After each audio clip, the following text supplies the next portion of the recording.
as a sole proprietor or self-employed, you might be able to take $5,250 and put it towards your student loans tax-free and avoid self-employment tax. And I want to tackle 3 points. So the first one is, can a sole proprietor do this? Because there was an exclusion that made it questionable whether or not you could do it. I also want to talk about this benefit versus a cash alternative. So that is for those that have employees. And number 3 on the list that I want to tackle is the written plan. What do you need to do before you take that $5,250 and put it towards your student loans on an annual basis? Let's go ahead and get right into this. So here is publication 15B from the IRS, and it's talking about the Educational Assistance Program. And it's right here, Educational Assistance on page 10. So let's go right to page 10. We can see the Educational Assistance up here, and this exclusion. What is the exclusion? Exclusion is excluding it from your income and your self-employment taxes. So if we go ahead and scroll down just a little bit, we can see exclusion for employer payments of student loans. And section 2206, and that's from the CARES Act, expands the definition of educational assistance to include certain employer payments for student loans paid after March 27, 2020. The exclusion applies to payments by an employer, whether paid to the employee or the lender, or to the lender directly. So even if you take the $5,250, give it to your employee as part of their benefits, their fringe benefits package, they can take that money and put it towards their student loans. It's an expense for you. You don't have to pay the half of self-employment tax. Your employee doesn't have to include it in their income, and they don't have to pay FICA on it either. So either way that you're doing it, that's a lot of flexibility right there to make it much easier to pay these student loans rather than having your employer having, or you as the employer having to pay directly to the loan provider. So of the principal or interest on a qualified educational loan incurred by the employee for the employee's education.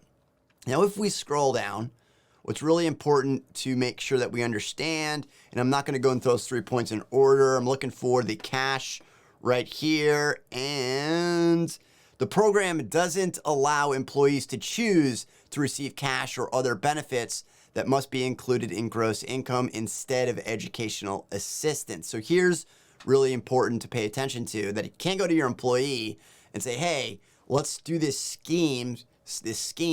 I'm going to give you this $5,250 and you're not going to be paid that amount of money. So that would be kind of taking the cash or not. So it gets a little sticky. So you want to be really careful with that when you're offering it as a benefit. It's really just a benefit if you're going to offer it to your employees that they can tap into it. But really the way it's written, it's going to be above and beyond their current pay. So double check that, or double think about that before you go ahead and say to your employees, I'll give you the money or we'll give you this benefit. So you don't want to get into the hot water by doing that. Now for the employees, for this exclusion, and again, that's why I said the exclusion before, because it's written funky. For this exclusion, treat the following individuals as employees: a current employee, of course, a former employee who retired, left on disability, or was laid off, and then a leased employee, and then yourself, if you're a sole proprietor. So I had this question, that was the question right there. If you're a sole proprietor, could you use it? And this is an exclusion, just like we saw over here, exclusion for employer payments of student loans. It's an exclusion from the income. So as a sole proprietor, you can do it. A partner who performs services for a partnership. Where it's gonna get tricky is if you're an S corporation owner. So that's where it's gonna get tricky with this educational assistance program. But as a sole proprietor, right there in publication 15B, you can see that it works. Now, you also need to make sure, and I don't know where that bullet is again, you need to make sure that you have a written plan. That is the other really important point. Now, this isn't that difficult. All you need to do is write up the plan. And again, you could probably just Google Educational Assistance Fringe Benefit Plan text, and then just put it on a piece of paper, stick it in your drawer. That is your plan as a sole proprietor. It comes up if you get audited.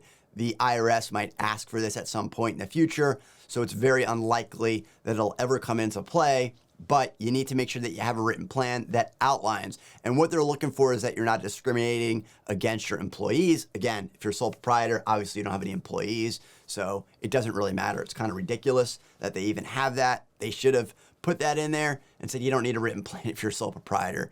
Obviously, you're just going to try and reduce your taxes and pay this $5,250. But remember, too, that you can do it every year up until January 1st, 2026. So this exclusion expires January 1st, 2026.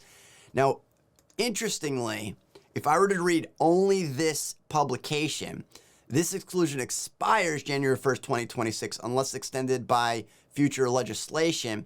I might not realize that it's before January 1st, 2026, because that was what we talked about yesterday. So if we quickly go back to that, is amended by striking and inserting January 1st, 2026 into that law. So let's go see if we can pull that law up really quick, just to show it one more time. And it's section 127C1B. Making stuff really, really simple to look up, right? It's not at all. Well, let's put it in there. We'll just Google it. This is how I do it. So I literally just put in the tax code, and it usually comes right up, and we can look at it right here. And it was, what was that one more time?